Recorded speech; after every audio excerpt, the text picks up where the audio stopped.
To load the Protecta EVO Express bait station, first open the station using the key. Take the tray out of the station. Leave the concrete stabilizing block under the bait tray inside your station. Install the vertical rods into the designated holes located on the removable tray. The holes the rods fit in might be a little tight for the first fit, so you may need to use pliers to grip the rods as you are pushing into the holes. Once the rods are in place, simply slide your bait of choice into place. Make sure to always wear gloves when handling rodent bait.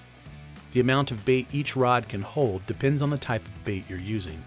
Once the bait is on the rods, place the tray back into the station on top of the concrete weighted block and secure the lid. The Protecta EVO Express can either hold 2 rat snap traps, 2 mouse snap traps, up to 8 bait blocks, or a combo of these options to best meet your needs. And it's that easy with the expert help from DoMyOwn.com. Subscribe to our channel for more DIY and product videos.